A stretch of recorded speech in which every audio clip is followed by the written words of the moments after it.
Naskah Hijrah 19 Safar 7 Oktober, guru sekolah di Petaling Jaya positif COVID-19. Juga PKPB kembali.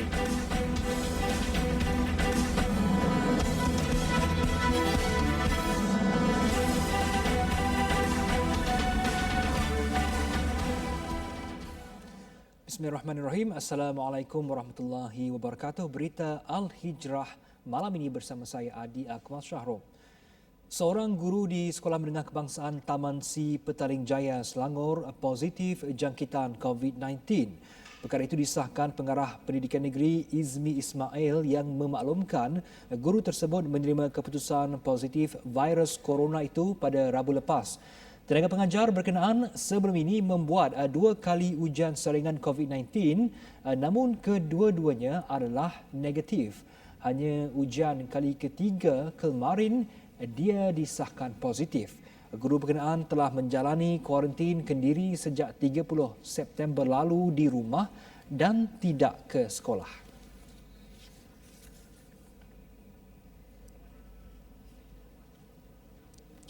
Kematian akibat COVID-19 di Malaysia semakin membimbangkan, lebih-lebih lagi kepada ibu bapa yang mempunyai anak kecil yang berikutan kematian seorang bayi berusia setahun sebagaimana dilaporkan Ketua Pengarah Kesihatan Tan Sri Dr. Nur Hisham Abdullah menerusi sidang medianya semalam. Dan ibu bapa pastinya gusar tentang perkara ini. Jadi perunding pediatrik Mawar Medical Center Dr. Zakrul Razmal Muhammad Pozi kini bersama kita di talian Skype untuk memperjelas risiko kematian akibat COVID-19 ke atas bayi. Assalamualaikum Doktor. Waalaikumsalam warahmatullahi wabarakatuh. Ya, baik Doktor. Sejauh mana golongan bayi ini berisiko untuk mendapat jangkitan COVID-19? Sebenarnya bayi ataupun kanak-kanak kecil atau dewasa, mereka mempunyai equal chance ataupun peluang yang sama untuk dijangkiti oleh COVID. Bergantung kepada pendedahan pada persekitaran. Ini yang kena faham, bukan bermaksud bayi lebih dijangkiti atau orang dewasa boleh dijangkiti. Sebenarnya semua mempunyai peluang yang sama dan dia bergantung sepenuhnya kepada pendedahan kepada dunia luar. Itu yang paling penting lah masyarakat kita kena faham. Kalau cuma bezanya pada budak-budak, pada bayi bawah 1 tahun, dia lebih berisiko untuk mengalami komplikasi serupa mana orang dewasa yang mempunyai bermacam-macam penyakit berserta dengan mereka sebelum dijangkiti oleh COVID-19. Ya. Baik Doktor, kematian bayi akibat COVID-19 tidak pernah berlaku di Malaysia sebelum ini. Namun berdasarkan kes yang direkod semalam, apa punca yang boleh menyebabkan bayi berkenaan meninggal dunia? Alhamdulillah saya sempat berdapatkan maklumat sebanyak kes yang berlaku semalam. Tapi sebenarnya memang secara datanya seluruh dunia pun mencatatkan kematian untuk umur kanak-kanak ni sangat-sangat rendah. Dan jangkitan, kerana jangkitan di Malaysia pun sebenarnya sebelum ni bayi tak ada data. Tak ada data mengenai bayi bawah 1 tahun dijangkiti. Cuma memang kita tahu risiko melibatkan data daripada luar negara menunjukkan bawah 1 tahun menyebabkan komplikasi yang sangat teruk. Dalam kes yang berlaku semalam, anak ini datang dengan demam dan sawan. Satu clinical symptoms yang tidak fit in dengan COVID-19, tapi dia datang dengan demam, panas dan sawan yang berterusan dan menyebabkan komplikasi daripada situ. Tapi seorang anak yang sihat, kita kena ambil kes sebagai satu kes yang secara keseluruhan, yang mana anak ini juga mungkin mengalami masalah bila kita kata melibatkan Sabah Sarawak ataupun even kita kata masyarakat luar bandar, Waimah dalam bandar sendiri. Kita akan bercakap mengenai anak-anak yang mengalami mungkin masalah kekurangan zat makanan sebagai puncanya. Jadi dalam kes anak ni semalam memang dia agak anak yang kecil dan kurus berbanding dengan umur dia, berat yang tak mencukupi. Dan bila dijangkiti oleh COVID-19 menyebabkan komplikasi mendadak boleh berlaku. Dan dia datang dengan kadar yang sangat cepat kerana anak-anak yang mengalami masalah kekurangan nutrisi atau anak-anak yang tidak mempunyai gizi yang cukup akan mengalami terdedah kepada komplikasi yang sangat tinggi. Dan ini yang berlaku di sekarang ini bila kita lihat bila dijangkiti anak-anak di Sabah kerana mereka menyebabkan parti ataupun rakyat Malaysia yang terpinggir. Jadi dengan kadar pemakanan yang agak kurang berbanding dengan gizi yang sepatutnya, jadi terdedah kepada komplikasi yang sangat-sangat besar. So dalam kes yang semalam sebenarnya kita melihat itu adalah satu-satu kes, mungkin ada 2-3 kes lagi yang boleh akan berlaku kerana anak kecil ni dia tidak memiliki keupayaan untuk menahan jangkitan. Dan apabila komplikasi berlaku, dia tak dapat nakuk. Itu je sebenarnya. Dan apabila kita sebut pasal COVID pada bayi bawah 1 tahun, pasal dia tak ada series ataupun tak ada data menunjukkan macam mana pattern dia. Adakah tunjuk demam, batuk, sesama, atau demam dengan sawan, atau demam dengan ruam, atau demam. Jadi ini menimbulkan masalah untuk kita buat diagnosis awal. Kerana itu kita menyeru kepada ibu bapa kalau boleh kontrol supaya anak tak expose. Dengan cara itu kita memutuskan rangkaian. Ya, mungkin doktor boleh kongsikan apa langkah-langkah, mungkin SOP yang perlu dilakukan oleh ibu bapa untuk memastikan anak-anak ini bebas daripada jangkitan COVID-19. Mungkin dari sudut pemakanan dan penyusuan, mungkin doktor boleh jelas lebih lanjut? So bila kita cakap macam mana nak cegah anak-anak ataupun melindungi anak-anak kita, yang pertamanya untuk semua faham bahawa COVID hanya merebak apabila pada crowded place. Yang bila kita melibatkan anak-anak kecil, yang membawa kuman masuk di dalam rumah adalah ibu ayah atau penjaga atau guru ataupun sesiapa-siapa yang in contact dengan baby ataupun anak-anak kecil. Ini adalah vektor yang paling penting untuk kita kawal. Pada masa yang sama, bila anak-anak kecil, memang bila kita kata anak yang disusukan badan mempunyai imuniti yang lebih tinggi ataupun tetapi bila kita cakap pasal COVID, dia tidak melibatkan sistem begitu pasal dia melibatkan sistem pernafasan sebelum melibatkan imuniti dalam darah. So komplikasi yang timbul apabila permulaan lagi badan tak dapat nakuk, especially kepada anak-anak yang bawah berumur 1 tahun. Dan faktor penyumbang paling besar sememangnya faktor nutrition, yang mana bila kita lihat kajian menunjukkan bahawa anak-anak Malaysia pun waimah di bandar ataupun di luar bandar mengalami masalah berat badan yang ketara. Jadi ini semua adalah satu masalah yang perlu di-handle bersama, diambil berat bersama, kerana kalau badan dia tak cukup kuat, badan tak cukup nutrisi, kuman bukan setakat COVID je, kuman apa-apa pun dia tak boleh nak handle. Cuma COVID lebih agresif menyebabkan badan dia tak dapat nak menentang atau bertahan apabila COVID datang dengan komplikasi yang tersendiri. Ini yang paling penting untuk semua ibu ayah faham di luar sana, dan untuk mencegah dia yang paling penting ibu ayah kena maintain new normal yang kita duk bincang sejak permulaan COVID sampai sekarang adalah kurangkan keluar rumah, kalau keluar bila perlu, basuh tangan, pakai mask bila perlu, dan kalau sekarang bila kita cakap mengenai COVID di komuniti, bermaksud kita tak tahu siapa yang ada. So bila balik semestinya kena bersihkan diri sebelum peluk cium anak. Walaupun anak tu macam mana datang kat kita, cuba bersihkan diri sebelum kita peluk cium anak kita, dan keluar hanya bila perlu. Ya, okey, baik. Terima kasih doktor atas penjelasan yang cukup komprehensif. Assalamualaikum warahmatullahi wabarakatuh. Waalaikumsalam warahmatullahi. Itu dia ahli pediatrik Dr. Zakrul Razma Muhammad Fauzi berkongsi tentang risiko dan ancaman COVID-19 khususnya buat bayi dan kanak-kanak. Kita ke laporan seterusnya. 3 kawasan di Sabah dan 1 di Selangor dikenakan Perintah Kawalan Pergerakan bersyarat PKPB berkuat kuasa 9 Oktober ini. Kawasan yang terlibat ialah Sandakan, Papar serta Tuaran di Sabah dan Kelang di Selangor. Menteri Kanan Keselamatan Datuk Seri Ismail Sabri Yaakob berkata keputusan itu dibuat berikutan kawasan berkenaan diklasifikasikan sebagai zon merah selepas merekodkan lebih 40 kes positif.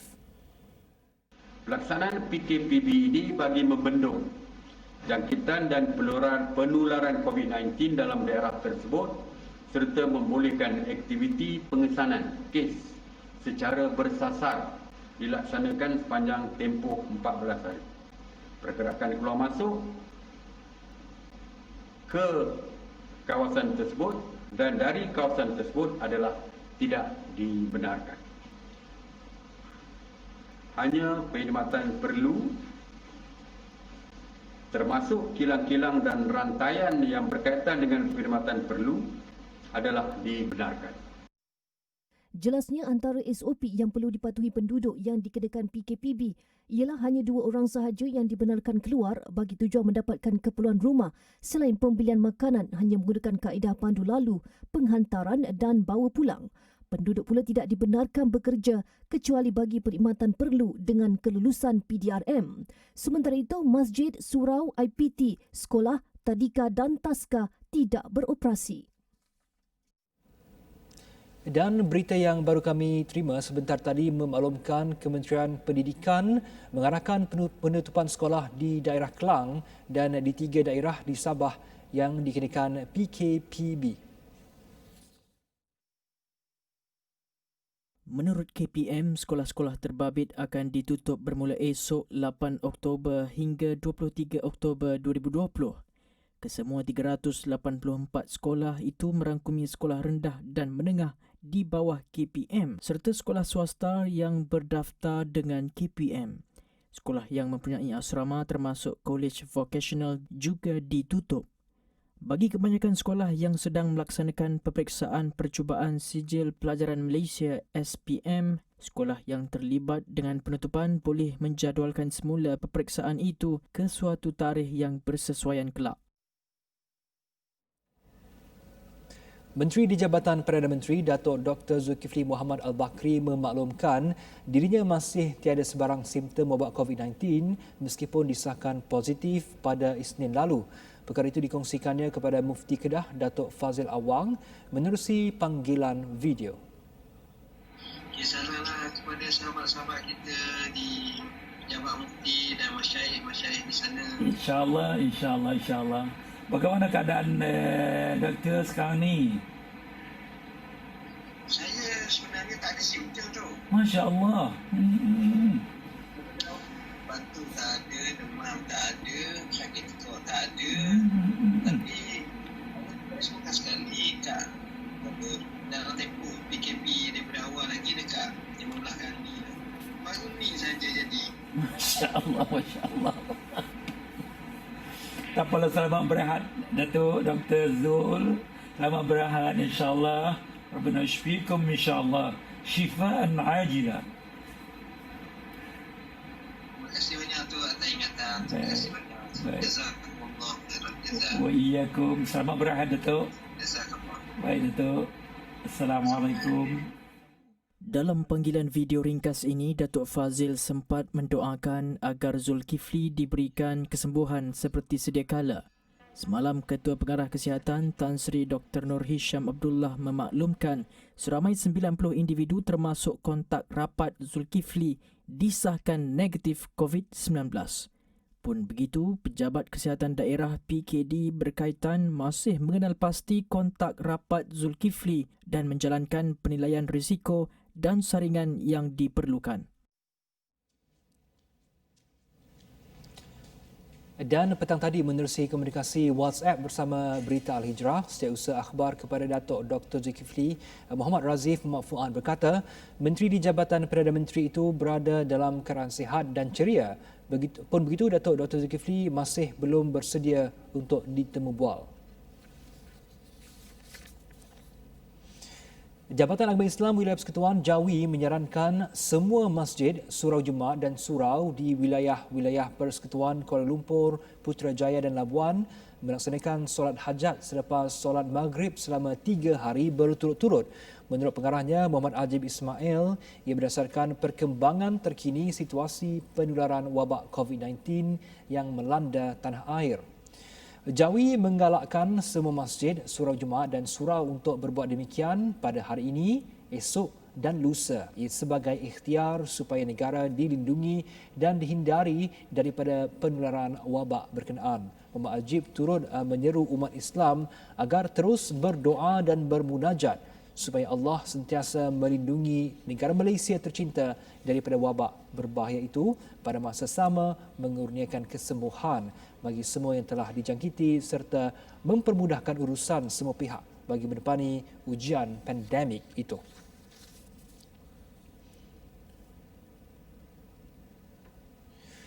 Satu pusat rawatan khas bagi merawat tahanan yang didapati positif COVID-19 bagi kluster tembok telah dibuka di penjara Alostar. Petugas kesihatan juga sudah ditempatkan di pusat rawatan berkenaan dan ia akan berfungsi sama seperti hospital-hospital yang melakukan rawatan terhadap individu yang didapati positif COVID-19. Bagaimanapun jelas Menteri Besar Muhammad Sanusi Mat Noor, hanya tahanan yang dalam keadaan serius akan dihantar ke Hospital Sultanah Bahiyah bagi menerima rawatan lanjut. Namun sehingga kini belum ada tahanan yang dirawat di unit rawatan rapi ICU memerlukan bantuan oksigen. Katanya tahanan yang dijangkiti dan berada pada tahap 1, 2 dan 3 dirawat di dalam penjara, manakala tahap 4 dan 5 dibawa ke HSB. Pusat rawatan sebenarnya dibuat di dalam penjara sendiri. Yang dibawa ke hospital tu yang telah ditapis. Ada Jabatan Penjara telah membuka pusat PLKN untuk dibuat penjara sementara yang diwartakan sebagai penjara. Kesalahan contohnya kesalahan dadah. Dia ada lagi 3 bulan hukuman. Mereka ni antara kategori yang dibenarkan untuk dirawat di hospital ataupun di pusat PLKN itulah. Tambahnya lagi, jumlah katil dan peralatan di Hospital Sultanah Bahiyah masih mencukupi untuk merawat pesakit COVID-19 di negeri ini. Katanya sehingga kini ward kelas pertama dan kedua banyak digunakan untuk merawat pesakit berkenaan. Kes COVID-19 dalam negara merekodkan 489 kes baharu hari ini dengan 487 daripadanya adalah kes tempatan manakala 2 kes import. Kebanyakan daripada jumlah keseluruhan kes dari kluster tembok dan zon-zon merah di Sabah.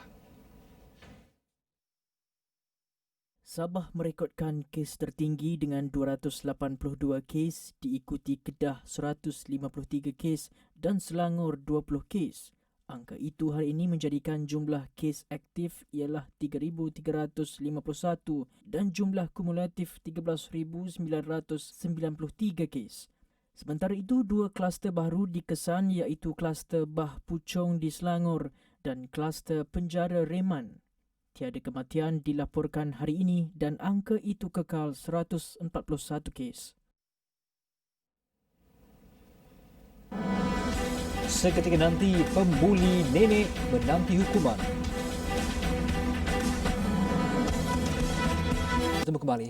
Arahan menjalankan aktiviti pembersihan dan nyahkuman dikeluarkan di Perak membabitkan lebih 2,800 premis makanan di Ipoh sebagai langkah keselamatan bagi mencegah penularan wabak COVID-19. Datuk Bandar Ipoh, Datuk Rumaizi Baharin berkata, notis tersebut dikeluarkan sejajar arahan Majlis Keselamatan Negara MKN ekoran peningkatan kes COVID-19 semasa.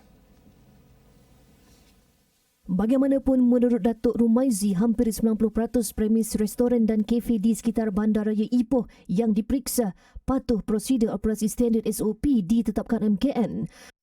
Sehingga 6 Oktober 2020, pihak majlis telah menjalankan pemeriksaan SOP MKN ke atas 395 premis restoran dan kafe. Didapati hampir 352 atau 90% mematuhi dan sebanyak 43 premis telah dikeluarkan surat amaran kerana gagal mematuhi SOP Majlis Keselamatan Negara. SOP MKN jelas menyatakan bahawa pihak pengusaha kedai makan haruslah menjalankan pembersihan dan nyahkuman secara kerap menggunakan cecair pencuci mengikut garis panduan Kementerian Kesihatan Malaysia, terutama tempat yang kerap disentuh. Majlis Bandaraya Ipoh juga katanya telah mengeluarkan isyarat tambahan pelesenan kepada setiap premis makanan iaitu mematuhi SOP MKN dan Akta Pencegahan dan Kawalan Penyakit Berjangkit 1988 Pindaan 2020 termasuk pembersihan dan sanitasi awam. Kegagalan mematuhi syarat tambahan itu, pesalah boleh dikompaun RM250 di bawah Undang-Undang Kecil Establishment Makanan MBI 2017. Beliau berkata demikian ketika operasi penguatkuasaan pembersihan dan nyahkuman premis makanan di Ipoh hari ini. Ia sebagai langkah mempertingkatkan lagi keyakinan orang ramai, khususnya para pelancong yang datang ke Perak, khususnya Ipoh, susulan perkembangan terkini kes wabak COVID-19. 2 lelaki mengaku bersalah di atas pertuduhan melastik seorang warga emas hingga cedera Khamis lalu. Kedua-dua tertuduh Muhammad Ruslan Abdullah 18 tahun dan Muhammad Aziman Peli 25 tahun membuat pengakuan itu selepas pertuduhan dibacakan di hadapan Magistrate Muhammad Dini Syazwan Abdul Syukur. Mengikut pertuduhan, mereka didakwa dengan sengaja menyebabkan kecederaan terhadap Wan Bidah Wan Rahman 67 tahun dengan cara melastik pada bahagian tangan kirinya. Kesalahan dilakukan di persimpangan jalan di Kampung Banggul, Pauh kira-kira pukul 8.10 malam pada Khamis minggu lepas. Bersalah berdepan penjara maksimum setahun atau denda RM2,000 atau kedua-duanya sekali jika sabit kesalahan. Muhammad Dini Syazwan memerintahkan kedua-dua tertuduh membayar jaminan sebanyak RM3,000 dengan seorang penjamin selain menetapkan agar pihak Jabatan Kebajikan Masyarakat hadir ke rumah keluarga Muhammad Roslan bagi melengkapkan laporan sosial. 5 November depan ditetapkan untuk hukuman terhadap kedua-dua tertuduh. Sebelum ini tular di media sosial, video seorang warga emas dibuli oleh sekumpulan lelaki menyebabkan warga emas itu terpaksa melarikan diri. Polis kemudian menahan 4 remaja berusia antara 15 hingga 18 tahun yang dipercayai terlibat dalam kes buli tersebut selepas mereka menyerah diri di Ibu Pejabat Polis Daerah IPD Bacok pada Jumaat lalu. 2 anggota polis ditahan Suruhanjaya Pencegahan Rasuah Malaysia SPRM dipercayai bagi membantu siasatan berhubung sindiket Macau Scam dan judi atas talian membebitkan ratusan juta ringgit. Timbalan Ketua Polis Negara, Datuk Seri Akhil Sani Abdullah Sani yang mengesahkan penahanan itu berkata SPRM bagaimanapun tidak memaklumkan secara rasmi kepada pihaknya berhubung kes melibatkan 2 anggotanya itu. Kes ini sebenarnya disiasat oleh SPRM. Dan untuk tujuan tersebut, saya mewakili pihak PJRM, kita tidak akan membuat apa-apa ulasan mengenai kes tersebut. Betul, 2 pegawai kita telah pun ditahan oleh pihak SPRM, tapi kita juga tidak dapat detail secara rasmi sama ada mereka ini ditahan atas kes lain ataupun kes yang disiasat oleh SPRM. Kerana secara rasmi kita tidak lagi dimaklumkan oleh pihak SPRM. Beliau ditemui selepas majlis perasmian Seminar Pengukuhan Siasatan Jenayah Komersial dan Pelancaran Portal dan Aplikasi Semak Mule di Ceras pagi tadi. Sebelum ini, media mendedahkan dalang utama sindiket itu dipercayai rakyat Cina tetapi menggunakan ejen di Malaysia untuk menguruskan pelaburan termasuk mencari perniagaan berpotensi sebagai platform membersihkan wang hasil penipuan. Sindiket terbabit menjadikan Malaysia sebagai pangkalan operasi atau pusat panggilan kegiatan haram berkenaan dengan menyasarkan mangsa di China dan Taiwan. Selepas ini, mayat dalam kubur hilang di bawah arus. Kembali, Presiden Amerika Syarikat Donald Trump diingatkan jangan angkuh dan meremehkan ancaman COVID-19 yang sedang membelenggu dunia. Gubernur New York Andrew Cuomo berkata, Trump sebenarnya telah menunjukkan contoh tidak baik kepada masyarakat dengan meremehkan ancaman COVID-19 itu. Menurut Cuomo, warga Amerika Syarikat mesti takut dengan COVID-19 kerana ia telah meragut nyawa terlalu ramai rakyat. Gubernur itu turut memerli Trump dengan menyatakan bahawa tarafnya sebagai presiden tidak sama dengan rakyat lain yang boleh diterbangkan menaiki helikopter serta-merta ke pusat perubatan untuk dirawat. Semalam, Trump menerusi ciapan di Twitternya berkata beliau berasa sangat baik dan meminta warganet supaya jangan takut dengan COVID-19. Malah Trump meminta supaya jangan biarkan COVID-19 menguasai hidup seseorang. Rakaman video Presiden Amerika Syarikat itu menanggalkan topeng muka sewaktu tiba di White House memberi gambaran seolah-olah beliau mengakui dirinya kebal dalam mendepani COVID-19. Trump disahkan positif COVID-19 awal bulan ini, namun hanya berada di hospital 4 hari sahaja sebelum kembali pulang ke White House. Sementara itu, jumlah kematian COVID-19 di Amerika Syarikat mencapai 211,000 orang semalam dan jumlah kes disahkan mencecah 7.5 juta. Mayat-mayat yang ditanam di sebuah tanah perkuburan di Perancis dibimbangi di bawah arus deras akibat banjir. Hujan lebat serta ribut petir juga dilapor memburuk dan menyebabkan banjir mengakibatkan sebahagian tanah perkuburan tidak lagi kelihatan. Dalam kejadian ini, berpuluh-puluh kubur dan makam yang terletak hampir dengan tebing sungai musnah. Besar kemungkinan juga arus deras sungai membawa serpihan mayat yang ditanam menuju pesisir Laut Mediterranean di Itali. Penduduk juga terkilan kerana tidak dapat lagi menziarahi kubur-kubur anggota keluarga masing-masing kerana ia telah lenyap. Banjir buruk dan arus deras di sungai berhampiran sempadan Perancis Itali ini turut memusnahkan 4 jambatan. Turut rosak beberapa kediaman manakala bekalan elektrik dan talian telefon terjejas. Pihak berkuasa Itali mengesahkan penemuan 4 mayat yang dibawa arus berhampiran sempadan kedua-dua negara. Sebelum berpisah, ikuti siaran langsung analisis membawakan tajuk Bersedekah Rakyat Malaysia Lockdown sekali lagi bersama rakan penyampai Nazir Syaringan jam 9 malam ini. Dengan itu sekian berita Al-Hijrah. Saya Akmal Syarom. Assalamualaikum warahmatullahi wabarakatuh.